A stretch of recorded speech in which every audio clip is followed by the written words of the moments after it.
This is a story of a ring. It might not have been as powerful as Tolkien's, but enough to close within it the hopes of those who believed that once, some 4,000 years ago, there existed in the island of Crete an ideal society of peace and equality. It was discovered in mainland Greece by shepherds, and after passing from various hands, it reached those of Arthur Evans, the man who was vested like no other in the theory of a primordial Cretan paradise, one that could provide a natural antidote to the patriarchal order that was seen as responsible for many of the evils that plagued the early part of the 20th century. At the center of the ring grew a tree, the tree of life, while women danced naked all around it, surrounded by butterflies that, according to Evans, symbolized the soul, the psyche, on her way to be reborn. Arthur Evans had only recently unearthed the remains of an ancient civilization, the oldest in European history, predating classical Greece by some 2,000 years. His discoveries were received with enthusiasm, but as the legend of his Cretan paradise grew, so did the voices that claimed that Evans had not discovered but fabricated much of his lost world, while the garden of the goddess he saw depicted on the ring was the one he had been looking for since childhood, and the unexpected death of his mother that left the 7-year-old Arthur forever in search of the eternal female. But as tempting as it is to play the analyst, recent discoveries suggest that Arthur might have been right all along, and that the paradise he saw depicted on his ring was the last testament to an experience of life that we all shared before the old world of the Bronze Age, the world of the great goddess, was invaded by the warrior tribes of the Indo-Europeans and Semites, who imposed the patriarchal order that we modern Europeans still call our own, an order that we all secretly want to escape, while the doorway out of here might be hidden somewhere in Evans' ring.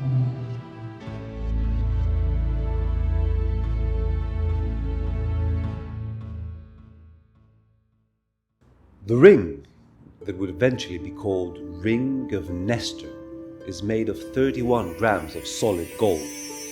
It is split into 4 quarters by what Evans initially thought were the 4 rivers of paradise,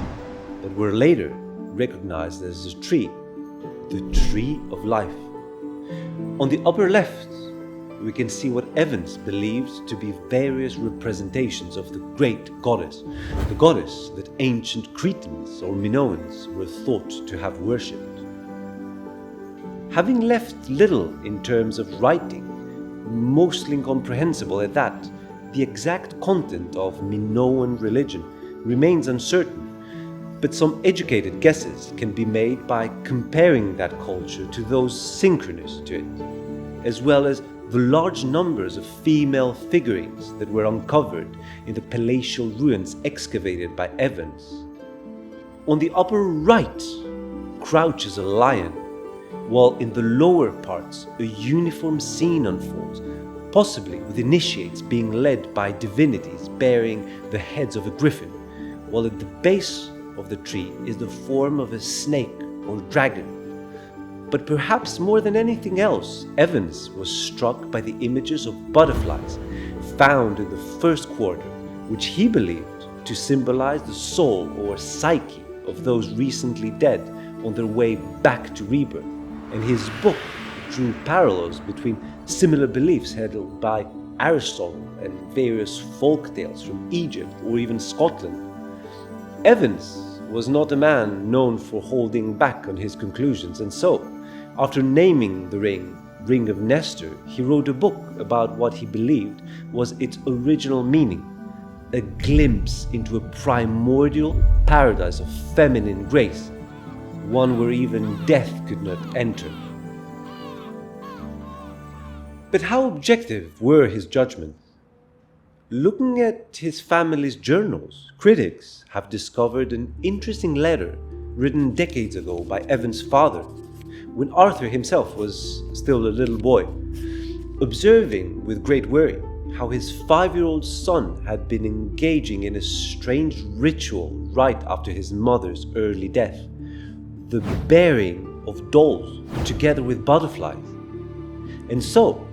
as ancient artifacts mix with personal tragedies, the authenticity of the ring is still contested to this day, gaining and losing favors as archaeologists keep shifting their opinions in the wake of new evidence. But while the image of perfection that Evans chose to paint his Minoans with has been cast into doubt, the symbols found on the ring are not entirely unknown, and connections can be drawn to the south and east of Crete, with Egyptian and Babylonian iconography bearing a close resemblance. The lion birds, for example, are also found on a Syrian seal, where the hero Gilgamesh touches a tree coiled by 2 serpents. On a seal from early summer, we find the tree with a divine couple around it, while a snake stands tall behind them. And as far north as Scandinavia, we hear of Yggdrasil, the Nordic tree of life, guarded by a loathsome dragon,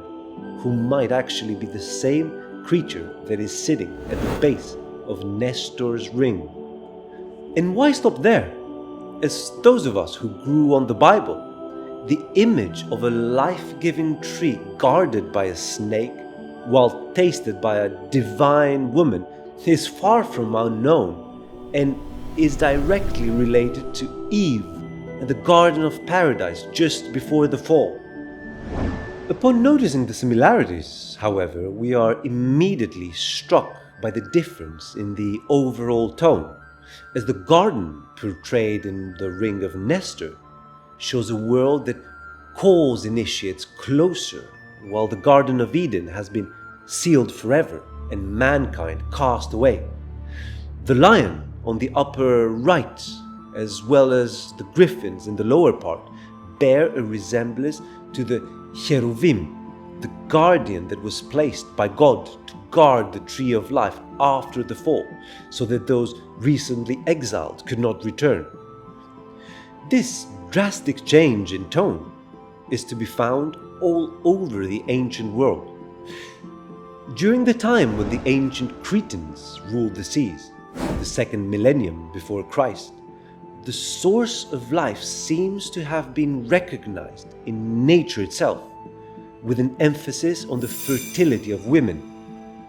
How different is this world-affirming view to the world-denying one held by most Christians, who believe that paradise can only exist in another world from which we fell out of sin? So what happened? Well, it appears that while the Hebrew Bible was taking shape, a new attitude swept the world, one that began to see life not as a blessing, but as a curse. And while the Bible has clearly borrowed elements from the cultures that existed before, it reversed these meanings so that what was then considered positive became negative. The story of Genesis can be thought of a life-negating version of the Ring of Nestor, where the tree of life was denied because of woman's greed. But the fault lies not in the Bible itself, as what's truly astounding is that this reversal can be also found in Buddhism, where the original Hindu teaching of a perfect order,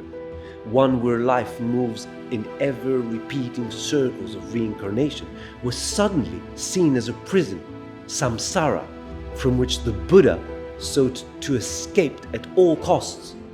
When Prince Gautama achieved enlightenment and became the Buddha, we are told that the world burst open into a flower. But ironically, that is exactly how it has always appeared to the cultures preceding his own, while the Ring of Nestor, if it proves to be real, might be a window to that world. But what happened to account for this change in outlook? Why did the world lose its charm so that a Buddha or a Jesus was needed to lead an escape? And why was the goddess depicted on the ring demoted into a sinful woman, while the tree itself was taken away from human eyes, guarded by the same spirits that once led the initiates to its mystery? Well, one of the most notable scholars of mythology, Joseph Campbell, had a theory, the Great Reversal. What Campbell claimed is that around the 6th century BC, a change in human psychology happened, where the sense of holiness departed from nature, leaving behind a disenchanted world, a world of pure matter, a world that is not that different to ours. The result was a tremendous yearning for a release of what became to be experienced as a state of sin, a fallen state, as Christians call it. And how would that release be achieved? Well, notice how, when he finally achieved enlightenment, the Buddha was sitting under the Bodhi tree, a world tree like the one separating the ring of Nestor, where a naga or a snake-like being emerged and protected him from the elements. It's as if the Buddha was re-entering the lost garden found on the ring, the primordial paradise of the Bronze Age, by inverting the symbols once again, while the tempting snake became a guardian once again. And as remote as the two men were, Arthur Evans might have done something similar to the Buddha, because as his critics are never tired of pointing out, this idealistic Englishman suffered the tragic loss of his own mother at the age of 7. Using various psychoanalytic theories, these critics believed that what Evans was really looking for in the goddess was not the Earth Mother of Minoan religion, but his own. But what these critics failed to notice is how his struggle, as personal as it might have been, was the struggle of an entire culture. Because whatever the real content of the ring actually was, it cannot be denied that once upon a time our ancestors produced images of a completely different character, a religious tone that stood in sharp contrast to the harsh voices of the Jewish patriarchs, or the karmic hell of samsara, and that our longing has since become to return to our paradise lost.